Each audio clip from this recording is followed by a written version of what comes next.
Muy buenas a todos los que nos están viendo. Y bueno, el propósito de de este programa es preguntarnos si existió la Edad Media. O sea, que se hagan la pregunta a los interlocutores, que nos hagamos las preguntas los que me están acompañando por suerte o por desgracia. Entonces, hay una respuesta corta, una respuesta, digamos, más o menos desarrollada y una respuesta turra. Por ahora vamos a tocar la corta y la desarrollada. ¿Cuál es la respuesta corta? No, no existió la Edad Media. Y la respuesta media, ahora la voy a justificar a lo largo de la extensión del programa, ¿de acuerdo? Cuando nosotros vamos Espera, a... espera, Enrique, espera. Antes de nada vamos a presentarnos porque esto es un podcast, no una exposición, hijo puta. Vale, entonces ya se ha presentado el señor Enrique, hoy le tocaba a él, pero bueno, prometemos que en Vale, futuras intervenciones lo hará de forma más profesional. Y por mi parte me presento, no estoy especializado en divulgación, la verdad. seguimos vivos. Y después tenemos por aquí al señor Frank, que también ya teníamos tiempo sin ver, unas palabras antes de que Enrique se meta con su movida. Vale. Apiádense de su alma porque están a punto de acontecer, en fin, a un antes y un después en la concepción, la semiótica de la Edad Media. Yo, ¿Cómo estáis, chicos? yo ¿Estáis preparados? nervioso y tranquilo al mismo tiempo. O sea, nervioso por la que se puede liar ahora mismo puede ser de traca. Puede estar casi al nivel del programa de Perú que hizo el hijo de la grandísima madre de Martí en su día, que si eso es café para cafeteros, esto es Colombia entera lo que se viene ahora. Por Estamos cierto, tuvo gran generando, acogida el programa de Perú y Sí, por muy empezar. tanto. Y estamos tranquilo, generando aquí una expectación que no sé no, hombre, si, no, y tranquilo se va a porque poder lograr, y o sea, lograr a cumplirla, ¿eh? que sí, Pero cojones. bueno, Y tranquilo también porque sé que lo lleva a cabo para tú, cabrón. Entonces, pues esa parte más que sosegado. Pero bien, bien. Fue perfecto. realmente, su bautizo realmente es hoy, ¿eh? Es Realmente hoy el verdad, bautizo. El bautizo de es fuego es verdad. hoy. El Claro, claro, claro. bautismo o la confirmación, dependiendo de si Bueno, le estamos buscando aquí, meterle sacramento aquí al programa, es mi idea, la verdad. Es poco entre a poco paréntesis marxista, introduciendo la línea católica, apostólica romana a este programa que efectivamente, falta le hace para que no se desvíe posiciones satánicas. efectivamente. Vale, chicos, Ay, pues mi- entonces hoy el conductor es Enrique, como no. Entonces ya tenemos por ahí el guión, Enrique, pero ¿qué te parece si antes de nada introducimos un poco cómo surge ese concepto de Edad Media, ¿no? Precisamente en la modernidad, un poco la construcción desde el Renacimiento y demás, y cómo se acota, en qué fecha se toma como referencia o demás puntos. Entonces, en este caso, si Frank nos quiere decir cuál es su aporte, y después ya lo dejamos partir si quieres nos quedamos tú y yo Bola peleando libre, compadriño. sobre este tema. Fran, si nos quieres comentar sobre esto. Yo digo, estoy expectante y tenía muchas ganas de este programa porque evidentemente uno tiene ya una concepción cuasi académica del periodo que hoy nos atañe, pero como buen asimilado de la hermenéutica, pues estamos abiertos a ese proceso continuo de reinterpretación, ¿no? Por esa parte, no me voy a cerrar ninguna puerta, cosa que yo sé que tú ya la estás haciendo a cal y canto, pero bueno, ya está, ya cada cual de su rigidez interpretativa. Entonces, sí es verdad que como en la negociación entre PSOE y Podemos en 2016 hay ciertas líneas rojas por las que no voy a pasar. No, No hombre. nos compares, hombre. No, Aquí no, ninguno ha pero... venido al Sáhara, así que... Oh, Dios, de momento. Pero, pero sí, pero coño, a ver, teniendo aquí a la persona que realmente sabe del tema, yo aunque hoy no pueda acompañar en vuestra travesía durante 40 días en el desierto, yo voy me lo pondré en el coche de camino o yo qué sé, me lo pondré ya cuando el director lo suba al canal y lo escucharé con detenimiento porque tengo muchas ganas de ver cómo desmonta, no cómo justifica, sino cómo desmonta primero el relato oficial de la Edad Media y de las distintas concesiones que tenemos a nivel cronológico, cultural y político, ¿no? Y económico, y luego cómo lo reconstruye, en aras de Esa, mandarlo a tomar por culo, porque primero tenés que deconstruirlo, después construirlo para mandarlo todo al carajo y decir, no existe. Entonces tengo mucha curiosidad cómo enarbola ese discurso, cómo lo estructura. Fran, voy a estar yo aquí, así que Enrique no va a desmontar nada. Va a intentarlo, pero todo va a ir sobre ruedas.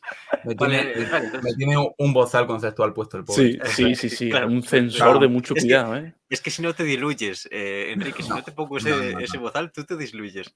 Como Vale, la leche, pues ¿no? eso, Fran, si te quieres pirar o tal, ya te damos libertad. O si Ya, quieres hacer no algo, es querer, es deber, en este caso. Sí. Vale. El deber A manda.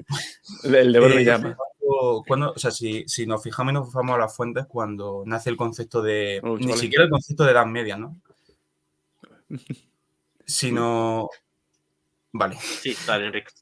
vale, o sea, ¿cuándo nace el concepto de edad media? Más bien que de la noción de edad media, sino de etapa media o época media, etcétera, es en el siglo XIV con Petrarca. Es decir, lo que nosotros situaríamos como baja edad media, según la academia, ¿de acuerdo?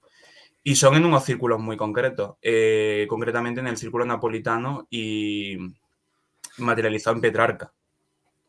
Entonces, lo que nos dice esto es que esa noción viene por parte de un grupo muy concreto que está adscrito a unas cortes principescas y que tienen una agenda política en concreto. Y en este caso, todavía no se había estructurado la noción esta de que había un pasado, por así decirlo, antiguo, después un pasado que pierde esas nociones y luego lo hemos recuperado nosotros. Eso vendrá ya mucho más tarde, en el siglo XVI, con otra generación de humanistas, ¿no? En aquel entonces, por ahora, era meramente estético y meramente artístico y, en todo caso, quizá ideológico. Porque, claro, estamos en un contexto en el siglo XIV en el que cuando Petrarca plantea estos escritos y después le sigue Boccaccio, es durante el pontificado de Aviñón. Entonces, es una exaltación de Roma frente a la ciudad de Aviñón. O sea, no sé si está familiarizado con la retórica esta del el secuestro de Babilonia. O sea, Aviñón era considerada la segunda Babilonia porque tenía secuestrada la iglesia, por así decirlo, ¿no? Sí. Esto también es muy matizable. Incluso podríamos hacer un podcast sobre el pontificado de Aviñón porque se ha soltado. O sea, se ha seguido mucho por los ecos de la propia época. Entonces, lo que quiero decir con esto es que la noción de medieval en este momento, en el siglo XIV, está compartido por un círculo muy reducido y no sabemos si siquiera tenía un significado en el siglo XIV para la mayoría de la población, sino para un círculo intelectual y artístico muy concreto. Ujú. En el siglo XVI es cuando se establece, por así decirlo, esos prejuicios, por así decirlo, y que confluyen en el siglo XVII, ya con unos matices semánticos muy concretos, aunque todavía inestables. Por ejemplo, el primero que clasifica entre edad antigua, edad media y edad moderna es un historiador alemán, pero no, quiero decir, no para una noción de pérdida, sino para una noción pedagógica. Es decir, necesitábamos clasificar la historiografía, entonces este señor hace esa clasificación. Claro, lo que pasa es que hay una ruptura historiográfica respecto a, digamos, lo que se había estado haciendo hasta entonces. Porque en aquel entonces, o sea, antes de que esto se hiciera en el siglo XVII, había fundamentalmente dos formas de hacer historiografía, ¿no? La historiografía de las 6 edades y la historiografía de las 4. Claro, ¿cuál es el problema de esta historiografía que nosotros estamos haciendo frente a la otra? La anterior, la que se basa bien en los 4 reinos o las 6 etapas, no tiene, por así decirlo, una época en concreto que tiene un significado peyorativo. De hecho, la única que se podría considerar como peyorativa sería la última, que es la que está viviendo la población. En el momento que tú estás estableciendo la Edad Media frente a una antigua y una moderna, es esencialmente peyorativa, por así decirlo, porque tú estás recogiendo algo que se ha perdido. Entonces, ¿cuándo toma, por así decirlo, su significado último todo este proceso de periodización? En el siglo XIX. Como no podía ser de otra forma, con todo el foso ilustrado. Entonces yo creo que sin meterse demasiado en esto, esto sería, por así decirlo, la historia de la Edad Media. Es decir, cómo se constituye, digamos, esta forma de periodizar, el origen del término y cómo va adquiriendo estos significados, ¿no? Sí, en este sentido, precisamente tú ya lo has expuesto, ¿no? Pero por recalcarlo, el propio término de Edad Media remonta a eso, ¿no? A una edad, como quien dice, pues eso, ¿no? Sin carácter propio, sino que se define por estar en el medio de dos épocas supuestamente de esplendor, como sería la antigüedad y en parte esa interpretación de que el Renacimiento recupera esa antigüedad, obviamente reinterpretando, ¿no? No puede resucitarla.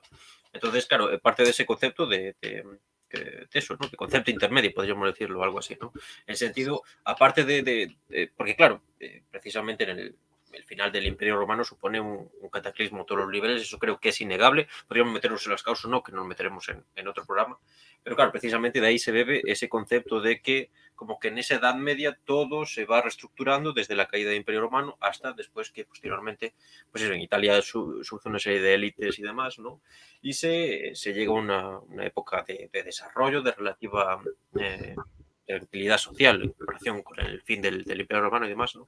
Y se bebe de esa interpretación y después ya remontándonos más a la contemporaneidad, se tiene una visión también peyorativa en cierta medida de la Edad Media, principalmente el liberalismo la proyecta como una edad de oscurantismo, de opresión, ¿no? Ligada al feudalismo, a la aristocracia que gobierna de forma despótica, ¿no?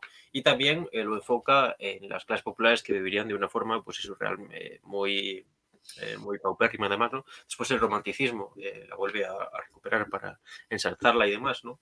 Y bueno, recientemente, pues por ejemplo, cómo se trata en el cine, ¿no? Cómo se ve esa edad media ya digo, insistencia en ese concepto del feudalismo como esencialmente peyorativo, cuando por ejemplo se remonta a la edad antigua y no se muestra cómo era el esclavismo, que era eso, sino tan brutal, por lo menos más que el feudalismo, y después también existe una reinterpretación, por ejemplo, el neogremialismo o demás, ¿no? Que llega, aquí en España el carlismo, el neocarlismo, que llega a plantear que el feudalismo es el modelo productivo último de la humanidad, ¿no?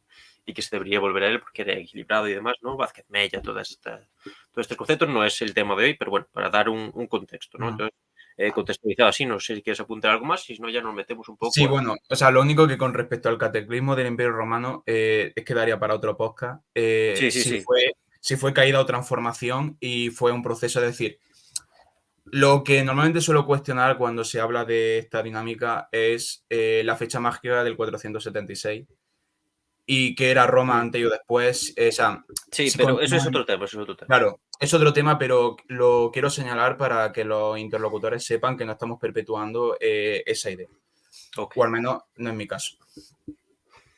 Vale, Vale, entonces, entonces, ¿qué te parece si haces un poco tu exposición de cómo se ha tratado el término, ¿no? Y después ya, en la parte final, ya sí que discutiremos largo y tendido sobre eso, ¿no? Un poco de sobre acuerdo. la relativización del término, hablaremos del Legoff y demás, ¿no? Pero eso, si quieres ahora hacer un poco tu exposición, algo en unos apuntes Sí. y lo hacemos así. Vale, perfecto. Vale. Bueno, partiendo de esto de que me da ya la entrada, fundamentalmente cuando, o sea, esto también es una pregunta que le hago a los que nos estén escuchando y viendo, y es que si yo enuncio el hombre medieval, ¿en qué estamos pensando?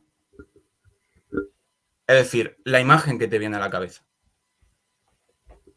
Y claro, luego yo animo a, una vez hayan reconstruido esa idea del hombre medieval, la mujer medieval, etcétera, piensen en la cronología que nosotros hemos establecido, o sea, que convencionalmente se ha ido estableciendo, y piensen si esa imagen se corresponde con los aproximadamente 1900 y pico, o sea, entre 1900 y pico años que se ha establecido esa fecha. Es decir, si es lo mismo un hombre del siglo VII que un hombre del siglo XV o del siglo XI. Y se corresponde con esa idea. Y luego, para más INRI, si encima lo situamos en un espacio concreto, en unos grupos concretos, si esa idea de hombre medieval se corresponde históricamente, por así decirlo, si uno intenta reconstruir el pasado, con, por ejemplo, otros sitios que no sean Europa o incluso dentro de la misma Europa. Entonces veríamos que hay una inconsistencia, que normalmente nosotros pensamos en caballeros y si le metemos fantasía en caballeros y dragones, pero eso era muy ajeno, por ejemplo, a la Inglaterra anglosajona o al mundo bizantino o incluso a la propia península ibérica visigoda. O sea, nos damos cuenta que existen esas inconsistencias y entonces vemos que hay un problema de contextualizar en el tiempo, un problema de contextualizar en el espacio y un problema de contextualizar en los grupos. Incluso en la propia cronología, si, digamos, sabiendo que la cronología es una convención, por así decirlo, si uno fuera, por así decirlo, a ver un inicio arbitrario en torno a un estudio de comienzo y caída, podríamos tener varias fechas. Normalmente se ha establecido clarísimamente el 476 como el inicio de la Edad Media. Pero si tú, digamos, vas a otra historiografía de otros países, nosotros mismos no decimos que empieza en 1453, sino que decimos que empieza en 1492. Francia, ¿eh? En la historia 1492. española, digo. O sea, por el descubrimiento, o sea, por lo que nosotros entendemos como descubrimiento de América, en vez de 1453. Ahí O sea, se iniciaría la edad moderna, ¿no? claro, exactamente. Digo, o Ok, sea, vale, vale. claro, o sea, me refiero Sí, que, sí. o sea, que es mucho más fácil fijar el inicio que el final, por así decirlo. Sí. Si vas a otros países te van a decir 1525. La fecha estándar es 1453. Entonces vemos que hay nuevamente otra serie de inconsistencias y que si nos vamos, por así decirlo, a la estructura socioeconómica, ya que estamos hablando de algo más profundo que no sea la concepción o que sea la ideología, en el siglo XVIII se sigue hablando de feudalismo.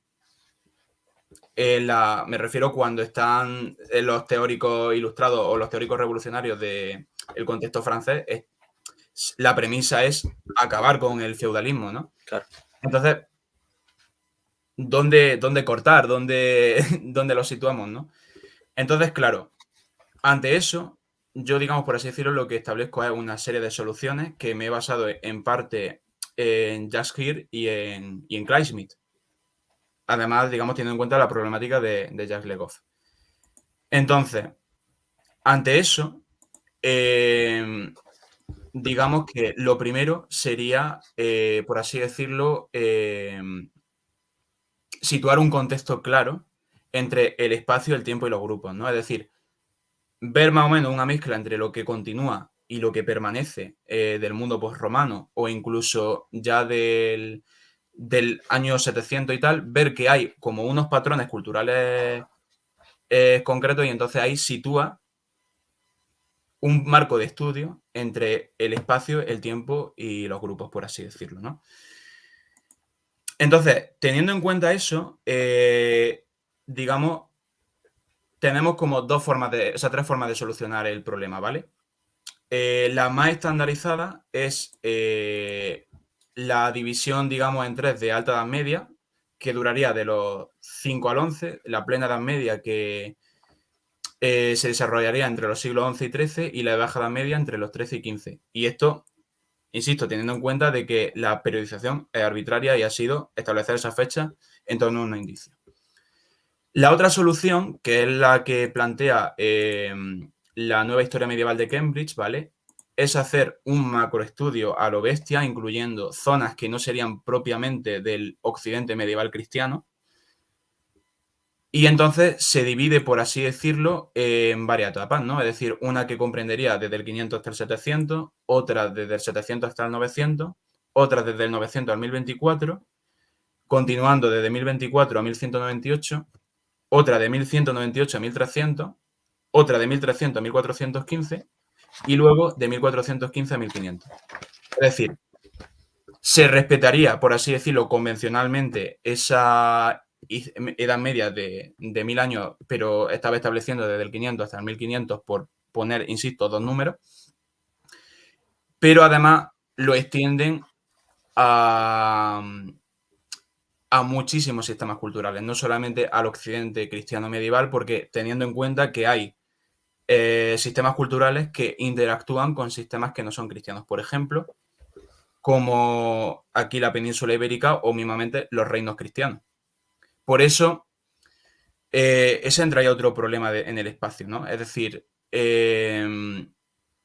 si nosotros decimos que la Edad Media solamente es el occidente medieval cristiano, nosotros estamos, por así decirlo, renunciando a sistemas culturales occidentales que son islámicos, como es al-Ándalus, y también renunciando de forma torticera a los reinos cristianos que se establecen en Oriente y además concretamente bajo todo el sistema feudal y todas las características que determinan un sistema propiamente medieval como es los reinos y los principados cruzados, ¿sabes?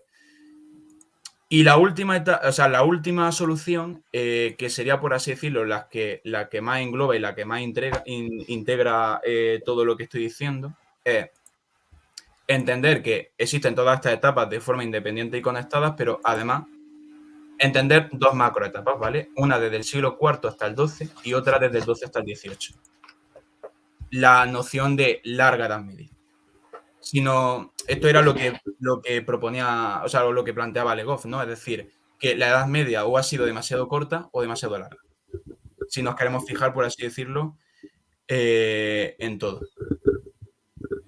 Entonces, ¿hasta aquí me sigues bien, Martín?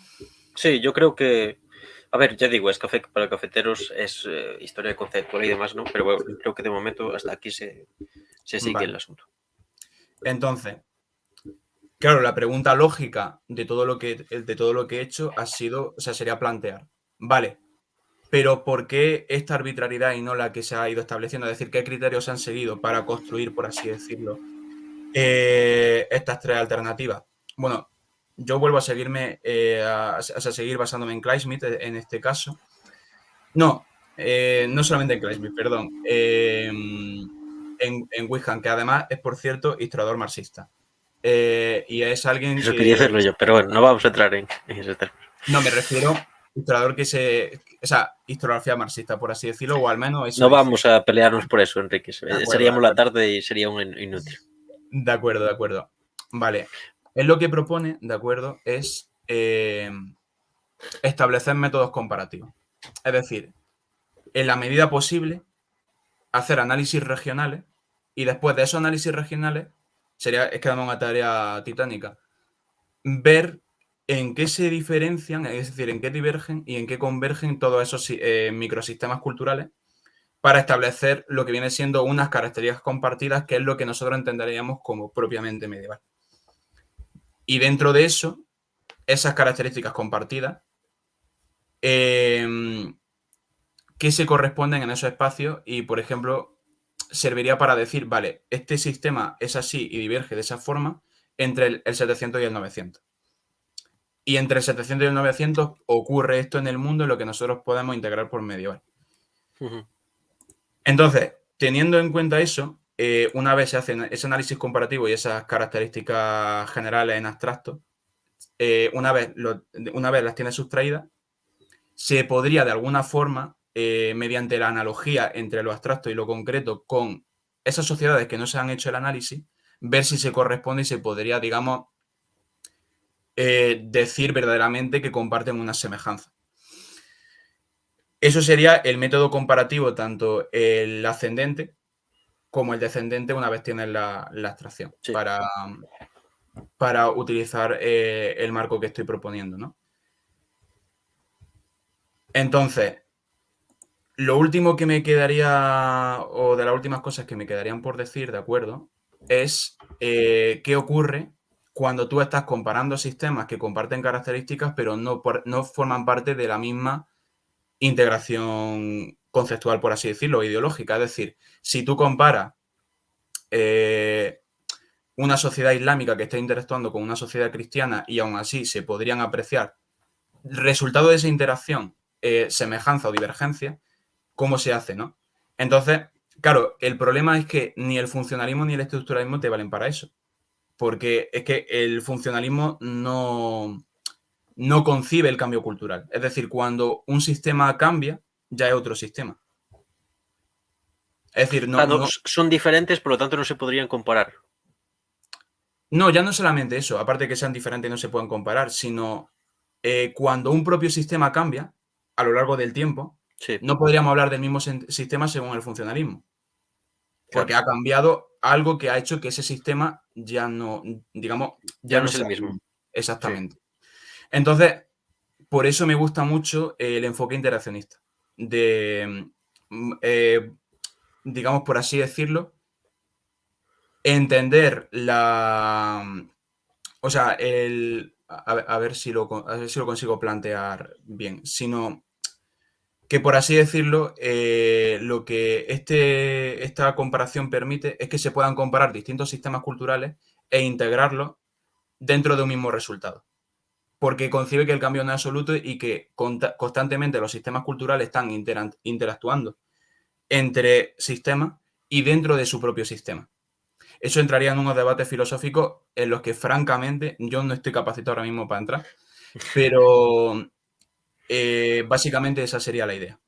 Es decir, que se pueda interactuar a lo largo del tiempo y a lo largo del espacio. Por eso te tienes que fijar en los grupos que tú quieras estudiar concretamente. Si tú quieres estudiar los grupos familiares, tienes que contextualizarlo en el espacio y el tiempo y pueden o no integrar otro tipo de grupos. Por eso me gusta tanto el triángulo de tiempo, espacio y grupo interactuando entre distintos sistemas culturales.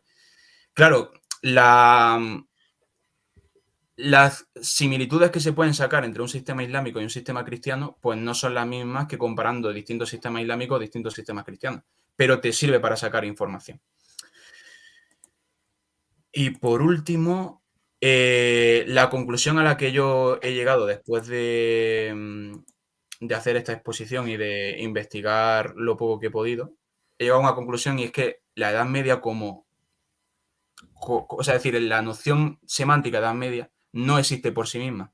Es decir, no representa ninguna realidad salvo para el que lo estudia. Es decir, Edad Media solamente tiene un significado para el medievalista. Pero si tú ese concepto de Edad Media, tú lo vuelcas en lo que nosotros entenderíamos como medieval, es decir, en esa contextualizaciones que hemos apuntado, no tendría ningún significado en sí, sino solo como marco teórico. ¿por qué? Porque consideras que es arbitrario. No solamente considero que es arbitrario y construido, sino que no sé, o sea, decir, el hombre moderno sí se consideró moderno, pero el hombre medieval no se consideró medieval en ningún momento. Entonces tú partes de la autopercepción del propio sujeto que ha vivido ese supuesto periodo histórico. Para el significado de Edad Media, sí. Vale.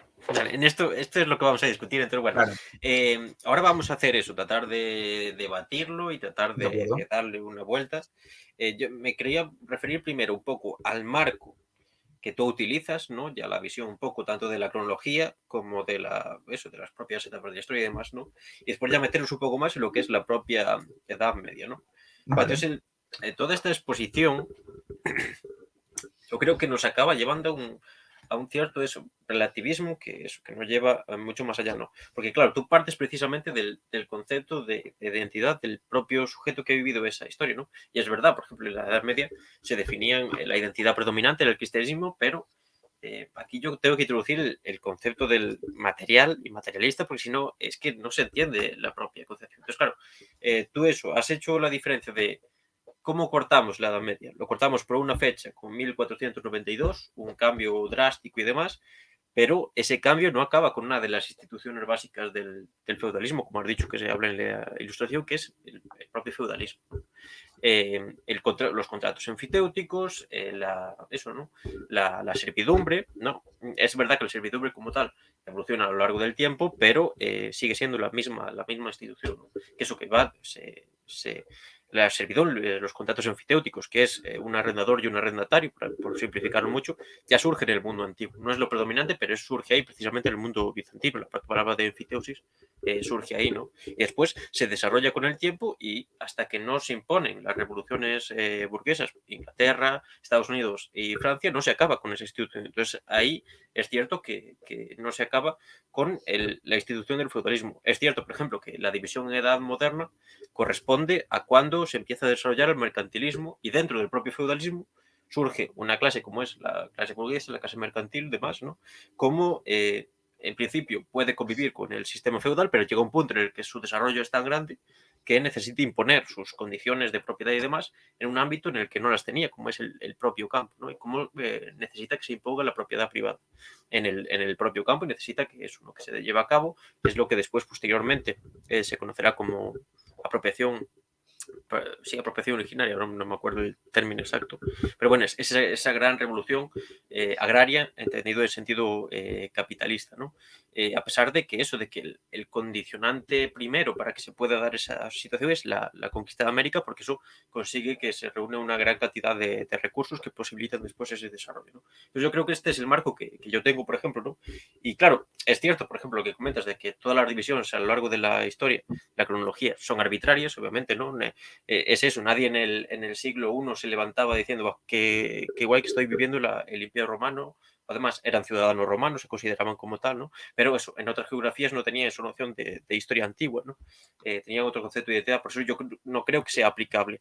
Yo lo veo, la cronología la veo como, es verdad, algo didáctico, algo arbitrario, pero que nos sirve para tener un marco de referencia. En este caso, yo la división de la Edad Media, es cierto que el término Edad Media bebe de la tradición eso, renacentista y moderna, pero nos sirve para referirnos a como quien dice, la primera parte de la eclosión del feudalismo. Después, la Edad Moderna serviría para la evolución del mercantilismo, ¿no?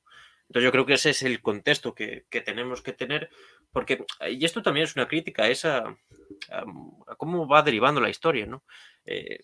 Eso, ¿no? La historia, eso, si llega a un punto, y el punto que estamos actualmente, y cuando estudiamos nosotros, llega a un punto de que está todo investigado supuestamente, que ya lo sabemos más o menos todo tal, y eso acaba llevando la idea relativista de la historia, en la que tú, como historiador y demás, solo te tienes que centrar en eso, ¿no? En hacerte preguntas que casi no tienen respuesta, ¿no? Yo aquí, por ejemplo, me acuerdo de precisamente hace un tiempo haberme leído un libro de Legov, que es este Tiempo, Trabajo y Cultura, en el que realmente solo hace eso, solo hace hacerse preguntas, hacerse preguntas, hacerse preguntas. Por ejemplo, Dennel en la prehistoria económica de Europa, ¿no? No responde a esas preguntas. Cuando los historiadores, es verdad que no tenemos que dar unas respuestas absolutas, ¿no? Pero no, si caemos en ese relativismo, yo creo que incluso estamos tirando piedras contra nuestro propio tejado, ¿no? Entonces, en ese sentido, es un poco, la exposición ha sido un poco amplia. En este sentido, veo interesante que, por ejemplo, conceptos como Reconquista, como Edad Media, se reformulen y se les ponga encima esa espada de Damocles que se supone que son un término con unas condiciones peyorativas, que por ejemplo, después hablaremos del liberalismo, cómo el liberalismo crea esa imagen que todos tenemos generalmente de la Edad Media, pero una cosa es eso y otra cosa es relativizarlo y llegar a afirmar que es tu tesis, ¿no? Que la Edad Media no existe porque las personas que habitaron esa época histórica no se definían a sí mismos como medievales, ¿no? Entonces, bueno, esa es un poco la exposición. No sé si quieres tú apuntar algo sobre esto todo y después ya nos metemos un poco más en el tema de la Edad Media.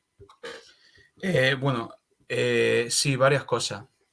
Es que además me estoy acordando un montón de cuando dimos los debates entre la escuela socioeconómica y los institucionalistas, cuando precisamente los institucionalistas dijeron que, claro, que entonces si nos estamos fijando solamente en eso, la historia del feudalismo había sido la historia de la humanidad o algo así, ¿no? Porque, en fin, me acuerdo de eso, pero con respecto al relativismo, yo es que creo que se ha hecho un abuso por parte de los detractores del relativismo y por los propios relativistas de lo que supone el relativismo. El relativismo no quiere decir que todo sea arbitrario. Es decir, o sea, no todo vale, sino que en un principio todo puede valer y que tiene que ser falseado. Es la fundamental diferencia. Entonces, el problema de no hacerse esas preguntas, y de hecho concretamente Jacques Legoff en algunas cuestiones, según tengo entendido, está superado. Es decir, han habido otros historiadores que determinados planteamientos lo han superado. La cuestión está en que cuando se hizo esas preguntas era en un momento en el que se estaba revalorizando no la noción de Edad Media, porque eso ya lo hizo en el siglo XIX, sino los estudios medievales.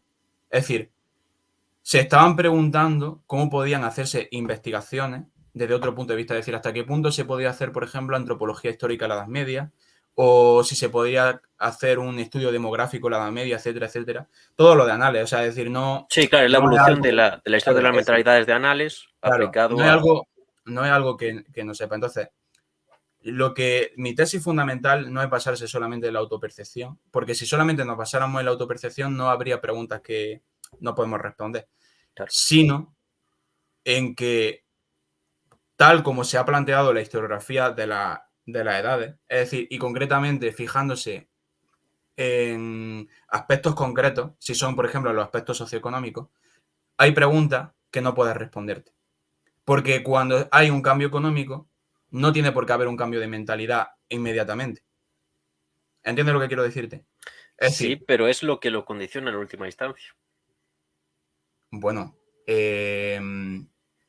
no sabría Claro, es decir. que, a ver, esto es una cuestión que no vamos a resolver ahora Claro, mismo, ¿sabes? claro. Porque Entonces, a lo largo del podcast es siempre la discusión que tenemos, ¿no? Pero sí, yo ya. quiero que lo tengas en cuenta, no No, que lo no, no, aceptes, pero que lo claro, tengas en cuenta. claro, por supuesto que lo tengo en cuenta, pero me refiero que si vas con esa idea de que hay un condicionamiento socioeconómico, o sea, económico mismamente, si nos queremos poner mucho más ortodoxos, detrás de todos esos asuntos, es decir, cuando tú vas a las fuentes, a los textos, por así decirlo, hay cosas que no vas a poder interpretar. Porque esa noción de cambio económico no ha sido percibido en la población.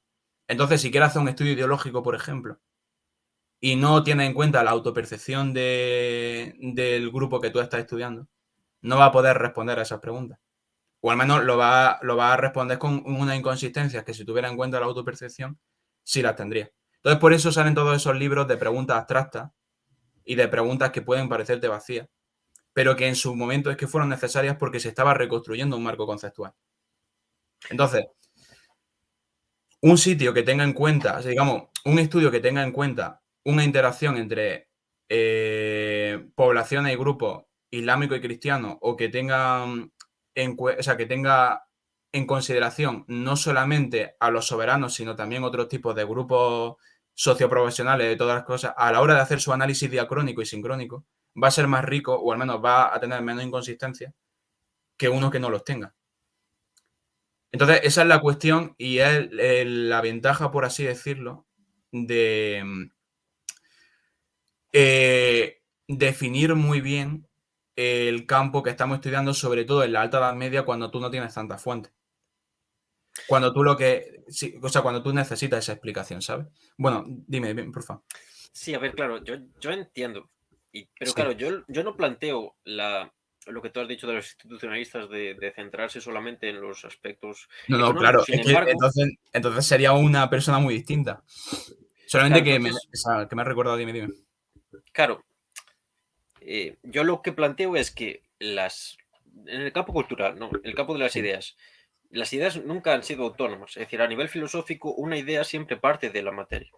Entonces, claro, yo no digo que existe un condicionamiento absoluto, ¿no?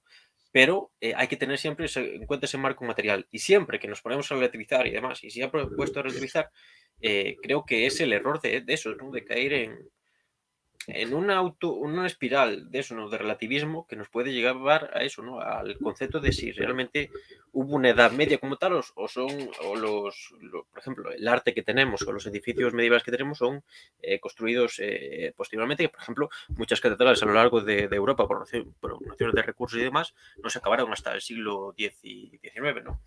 Pero eso, claro, eso no niega que se construyen en su época. Entonces, en ese sentido, ya para zanjar y pasar a la propia Edad Media, yo creo que el problema es ese, ¿no? Que lo que tú comentas, de que eran preguntas necesarias. Yo no creo que son preguntas necesarias. No son preguntas ahora necesarias y en su momento crearon mucha confusión, porque aún hoy día esa visión de Legov relativista no se puede, por ejemplo, exponer en los institutos o demás, porque es una noción tan cerrada en sí misma y tan compleja y que no responde a eso, a lo que tú has dicho, de tratar de representarnos al hombre medieval, como tú lo has dicho, ¿no? Sino que eso, ¿no? Que es un bucle en el que estamos cayendo y que después no es solo eso, ¿no? Yo no critico, sino que eso después hace que vuelvan tendencias como la microhistoria y la microhistoria no deja de ser un positivismo renovado, ¿no? Y que se me acusa a mí de positivista cuando después lo que legitima al positivismo, a la microhistoria es el relativismo, lo que tú has comentado de ese historiador supuestamente marxista que pretende partir de lo concreto, ¿no? Esto es ese paradigma empirista de que no se puede probar que todos los cuervos son negros si topamos un cuerno, perdón, si encontramos un cuervo blanco, ¿no? Es ese principio de eso, ¿no? Que acaba destrozando eso, cualquier marco y se acaba alejando de la realidad, ¿no? Supuestamente pretendiendo verla en posición micro. Entonces, en ese sentido, yo es lo que critico, es lo que, eso me parece un poco delirante. Y en este sentido, el caso concreto de la media, que ahora lo hablaremos, creo que hay que tener muy en cuenta el marco del feudalismo y la servidumbre. No es lo único, obviamente, de la Edad Media, y hay un cambio, ¿no? Pero si nos vamos de ese marco y empezamos a relativizar sobre cómo se identificaba cada ser humano que vivió entre entre el siglo V y el siglo XIX, pues yo creo que eso nos lleva ¿no? A una fumada y a hacer algo que supuestamente recrea el pasado, pero que para mí no es historia, no es ciencia histórica. Entonces, si quieres apuntar algo más, o si no, nos metemos Sí, en la no, Edad Media. sí. O sea, nos vamos a quedar aquí hasta las 4 de la mañana. En ningún momento se ha dejado de tener en cuenta el marco feudal. La cuestión es saber también cuándo empieza. Es decir, ¿tú dirías que hay feudalismo en la Edad Antigua? Había contratos enfiteóticos, no era lo predominante, pero surge ahí, Vale, claro. vale, hay contratos enfeudéticos, pero ¿tú dirías que hay feudalismo? No, hay esclavismo, lo predominante es el esclavismo. Vale, hay esclavismo, de acuerdo. ¿Y tú me dirías entonces que hay feudalismo en la Edad Media? Claro, es lo predominante. Y yo te preguntaría cuándo. Desde la caída del Imperio Romano hasta la Revolución Pues Burguesa. el noción de feudalismo no aparece hasta. O sea, es decir, el primer contrato vasallático que nosotros tengamos noción es en el siglo VIII. Es decir, ni siquiera se utiliza el término feudal, y esto no lo he sacado de un pajas como Legov, sino lo he sacado de Marx Bloch y la sociedad feudal. Es decir, lo Claro, es que primero. yo no sigo las tesis me parecen interesantes y demás, pero no sigo esas tesis. Vale, bueno, entonces, la cuestión está que eh, es que la historia de la humanidad entonces se convertiría, pues eso, en una historia del feudalismo, no se convertiría en una historia de las relaciones económicas. No, Eh, yo digo que, pero sí, una cosa es una historia así del feudalismo, que entiendo que es un error y es limitante, y otra cosa es una historia sin feudalismo. Es decir, no, no, pero es que en ningún momento se ha negado que exista el feudalismo o al menos los marcos, digamos, del feudalismo. Lo que nosotros decimos es que hay que diferenciarlo, aunque, digamos, tenga, si quieres te podría comprar que tiene, digamos, al final el resultado fundamental es condicionar o determinar. Pero que no es lo mismo una relación vasallática, por ejemplo, que una relación señorial, aunque estén muy próximas y que se entrecrucen. Y que lo que los historiadores han llamado o han mal llamado protofeudalismo no es lo mismo que la idea que nosotros tenemos de feudalismo con caballeros en el siglo XI. Entonces, ¿entiendes? el del feudalismo, de todas formas, es otro debate y lo plantearemos otro día ya con eso, con Vale, las diferentes interpretaciones claro, bien desarrolladas y demás para que la gente lo tenga en cuenta. Pero bueno, de yo acuerdo, simplemente es lo que quería apuntar y si te parece claro. ya nos metemos O a la sea, Edad entonces, Media para discutir. para concluir, o sea, yo lo que estoy diciendo no es que no se tenga que tener en cuenta los marcos socioeconómicos, sino que tienen que ser diferenciados y también, o sea, y hablándose con propiedad para que cuando alguien lo tenga que estudiar pueda saber cómo buscar. Porque es que el feudalismo del siglo XV no es el mismo que del siglo XI. O sea, por poner, digamos, exactamente el foco en el problema que tú Sí, has sí. señalado. Ahora sí podemos pasar. Vale, vale. Vale, pues eso, hablamos ahora, eso, simplemente en el tema eso, ¿existió la Edad Media? ¿Qué es la Edad Media? Tal, ¿no? Y aquí vamos un poco a Legov, que tú me recomendaste este libro, Sí, Una larga Edad Media, que es un compendio de artículo. de artículos de Legov. La última parte sí que se le va mucho la pinza. Habla de San Luis, de eso, no sé si existió, yo qué sé, cualquier cosa aquí simbólica. Los primeros artículos son más interesantes, ¿no? Tienen una entrevista y demás, pues no está mal. Entonces, claro, aquí Legov lo que hace es un poco tratar de exponer otra visión de la Edad Media, como él dice, ¿no? Y por ejemplo, claro, de aquí yo lo que te critico de Legov son esos silogismos tan simplistas, ¿no? De, por ejemplo, él dice que ha existido una visión predominante de la Edad Media que es oscurantista, negativa y demás. Entonces, él plantea esa idea de la bella Edad Media, sin embargo, no niega que hubo, como en todos los periodos históricos, luces y sombras, ¿no? Y, por ejemplo, habla del tema de la mujer, ¿no? como por ejemplo la ascensión de la Virgen María y la importancia que se le daba, sería eso, ¿no? Rompería con ese paradigma de que la Edad Media es una edad que va en contra del papel de la mujer, o por ejemplo lo que decía Tomás de Aquino, es un poco como lo que decía Mao, de que las mujeres son la mitad del cielo y esas cosas. Después también relativiza sobre la idea de violencia, la relativiza, por ejemplo, pone el caso del antisemitismo, que claro, los pogromos son un fenómeno propiamente medieval, sin embargo, claro, el antisemitismo, hemos visto la mayor expresión de antisemitismo en el siglo XX, precisamente. Y después habla del placer y demás, ¿no? Por ejemplo,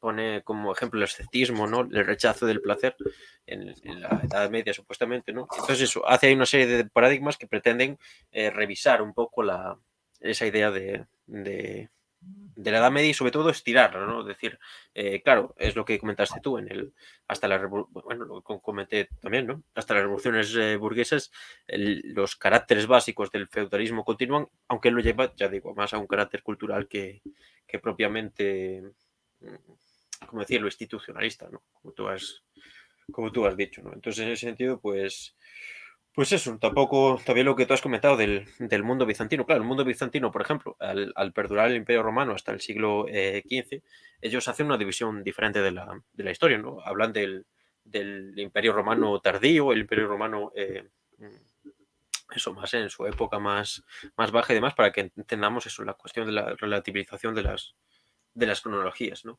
Y después, claro, tú has hablado de esa reconstrucción identitaria y también de la disparidad geográfica, pero claro, en ese sentido sí que es verdad que el mundo islámico y demás tenía otra concepción de la propiedad y demás, que yo sé que ahí no estaría muy introducido en el tema, tengo que reconocerlo, pero bueno, no deja de ser el concepto de Edad Media y tal, algo aplicable a la Europa occidental sobre todo, ¿no? Aunque eso ya decimos, que existiera, es lo que digo del paradigma, que existiera una región de Francia en la que aún subsistiese una villa medio perdida en el monte, que aún trabajara un hombre con esclavos o no hubiera un señor de esa tierra, no significa que el feudalismo como tal no existiera a nivel general. O, por ejemplo, en España siempre se ha habido mucha polémica con el concepto de repoblación de Sánchez Albornoz, pero claro, después, como se ha revisado eso, lo que quería decir las fuentes con repoblación era que tierras que antes estaban habitadas pasaron a tener un señor, ¿no? Entonces se les dio ese concepto de población, pero como casi un concepto civilizatorio de la repoblación, no un concepto de que fueran zonas desérticas sin gente que... Lo que pasa era eso, gente que vivía de una forma muy, muy primaria y que no tenía... eso, no había una institución social sobre ellos, como después llegará con el propio con la propia servidumbre en esas zonas, ¿no? Y eso, no sé si algo más también, lo arbitrario del concepto de 1492, porque ya digo, si entendemos como matriz de la Edad Media el feudalismo, eso sigue sobreviviendo hasta el siglo XIX, incluso hay regiones del globo en la que subsiste durante más tiempo. Entonces eso, no sé si quieres apuntar algo sobre esto. Sí, o sea, con respecto a eso, plantear que realmente lo que tendríamos que haber tenido en cuenta, o sea, decir, yo te recomendé el libro de Legoff porque eran artículos sueltos, pero realmente el libro o sea, la monografía que plantea, digamos, de una forma, o sea, me refiero que sea un clásico, que no sea actual, porque si fuera actual te diría que te leyera Wickham. Sería realmente el libro de Jack Hill que se llama precisamente La invención de la Edad Media. Entonces, con decirte respecto a eso, es decir, no es que esté en contra de los análisis sistemáticos, de hecho, quiero decir, es que la lingüística también se sirve de análisis sistemático, sino, digamos, preguntarse si nosotros hemos sistematizado bien y en qué nos hemos equivocado y en qué hemos acertado. Es decir, si tú vas encontrando un huevo de excepciones con respecto a una norma que nosotros hemos sistematizado, quizás es que es otro sistema y no excepciones a ese sistema. Entonces, si hubiera, o sea, ya te digo, llegando a tu ejemplo, es decir, si hubiese una villa de Francia que todavía continuara un sistema esclavista mientras en el resto de digamos, de la antigua Galia ya se están instaurando relaciones clientelares y relaciones vasalláticas, no significaría que se está invalidando que como sistemático se está imponiendo un clientelismo militar en el occidente medieval cristiano, sino que hay esa excepción y que quizá podría ser una excepción compartida que establezca otras normas, pues yo qué sé, una supervivencia de un sistema conceptual o económico tardorromano o posromano en Gales y que podrían en todo caso ser comparados. Entonces, no es la cuestión de en el momento, o sea, de afirmar que puedan existir los cuervos blancos frente a los cuervos negros. Que si por alguna casualidad tú te encontraras un cuervo blanco y encontraras más cuervos blancos o cuervos de otros colores, ¿hasta qué punto eso podría llamarse cuervo y es otro pájaro? Pero ahí partimos del principio de identidad de la metafísica, pero no nos vamos a meter en esto, porque si Vale. no sí que sería Sí, ida no, de olla claro, absoluta. sí. Esto ya es prototipo frente a arquetipo y lo de las Sí. características compartidas y todo eso. Pero, Ahí nos vamos a... Hablaremos de claro, ello en el futuro, pero hablaremos de ello, no... pero que sepas que ese es el planteamiento de fondo del análisis Sí. regional para luego el análisis comparativo en abstracto. Eso es lo que estamos diciendo. Es decir, Sí.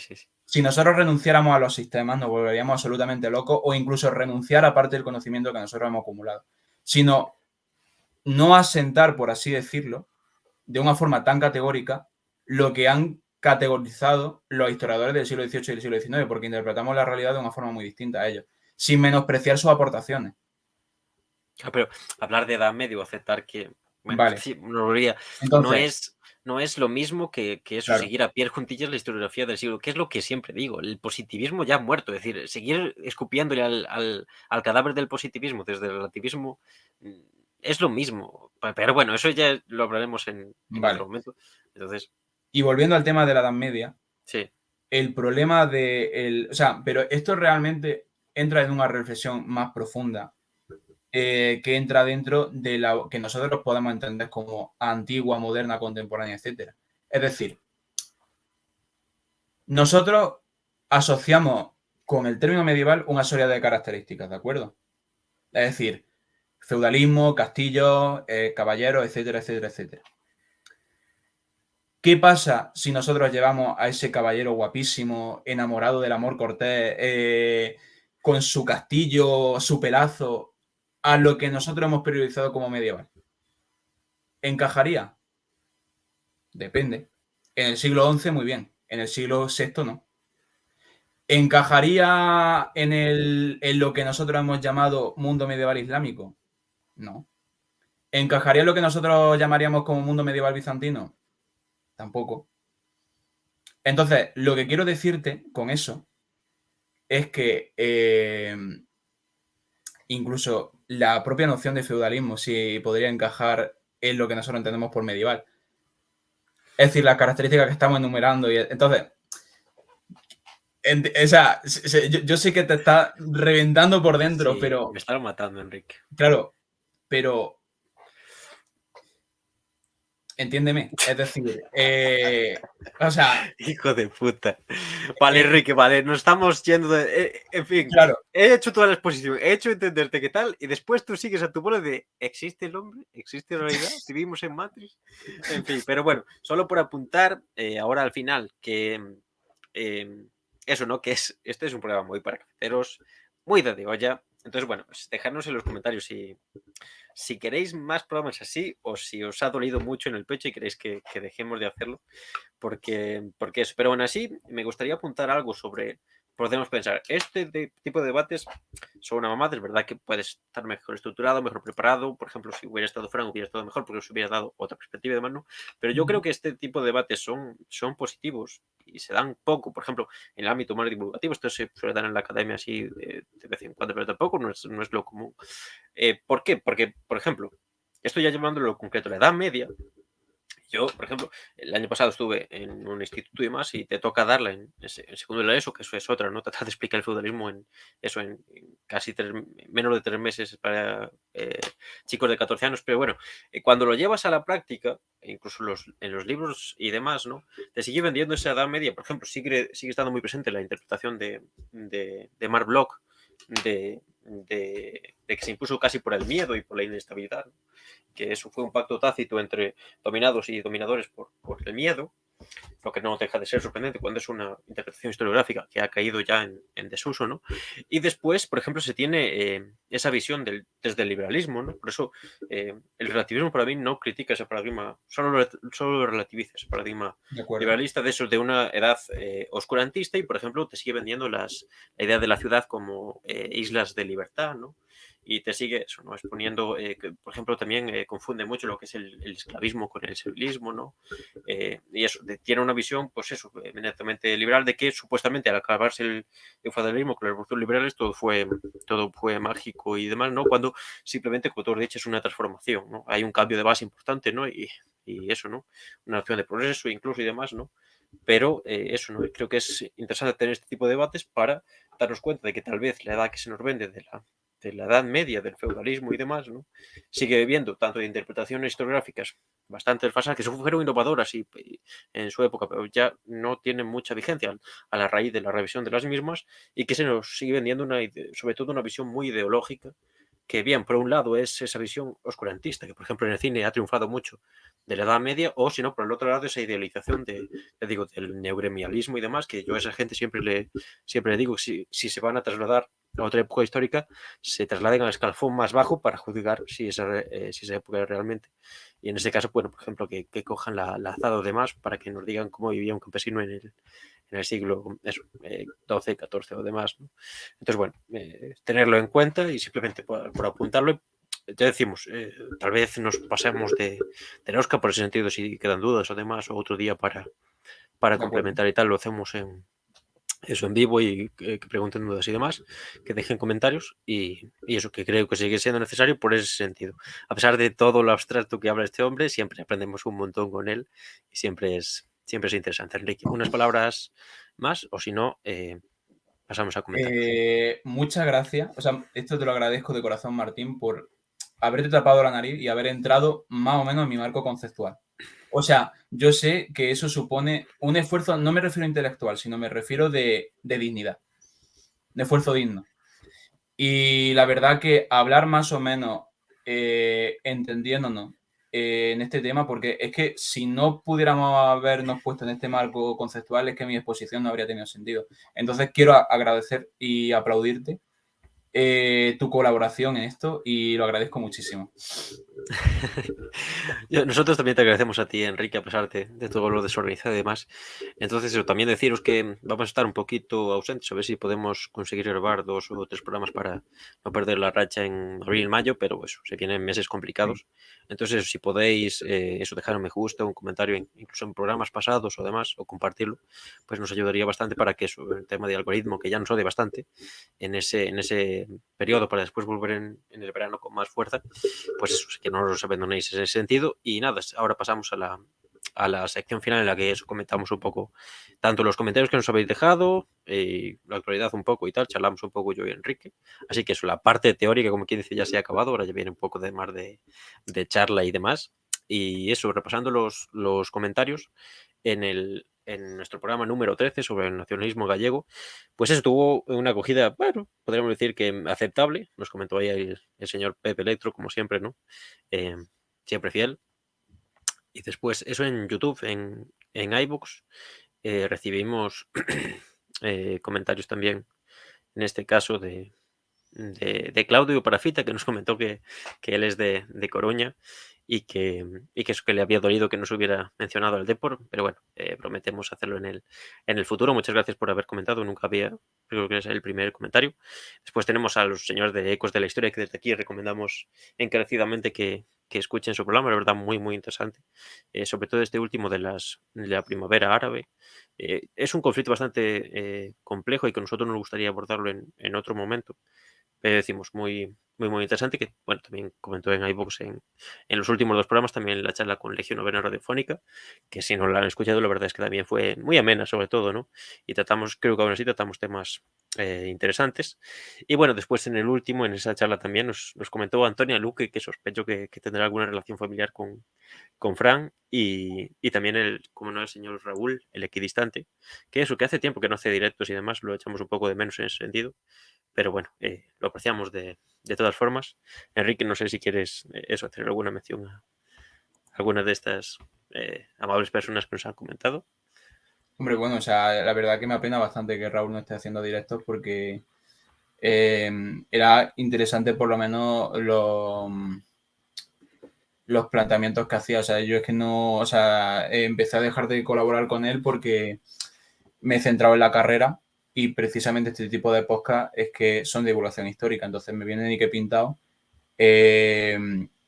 prepararme este tipo de cuestiones porque es que además me ayudan para la asignatura. Esto en concreto es que me lo he encontrado. O sea, el debate de la Edad Media y el debate del feudalismo es que en cada libro que voy me lo encuentro, pero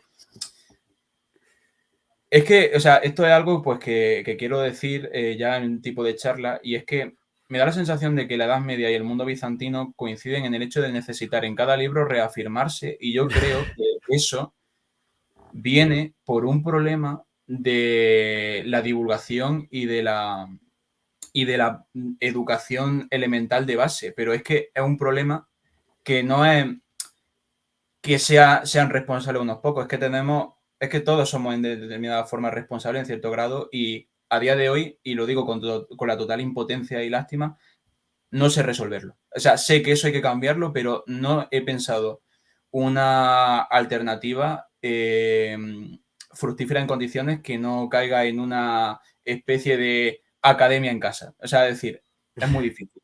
Sí, Entonces, vamos, que por eso estoy aquí, porque también estoy muy a gusto con vosotros. Y, y nada, seguiremos tratando el debate de la reafirmación de identidad. De hecho, esto en cierta parte lo comparte, curiosamente, el nacionalismo español en el sentido, ¿qué es España? Es una constante idea de reafirmación, ¿no? Es decir, todos estos prólogos lo necesitan y es un debate que realmente podríamos, entre comillas, aparcar en determinadas cuestiones, pero por este problema de divulgación y de educación, pues no lo podemos aparcar y entonces todas las introducciones tienen 6 o 7 páginas dedicadas a esto. Hablaremos en el futuro de la idea Claro. de España y de nacionalismo español, que siempre es interesante, ¿no?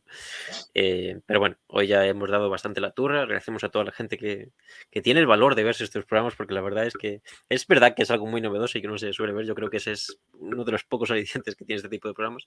Pero ya digo, en los próximos programas yo y Fran trataremos de ser menos cafeteros que este señor. Aunque nos gusta ser cafeteros, pero entendemos que tal vez llega un punto en el que es excesivo. Entonces, nada, pues muchas gracias a toda la gente por habernos seguido. Ya decimos, si nos podéis echar un cable en estos meses que vamos a estar un poco más ausentes, la verdad es que se agradecería mucho. Eso prometemos, trataremos de traer un programa al mes por lo menos, pero mucho más allá de eso no podemos prometer. Entonces, nada, muchas gracias y nos vemos en la próxima.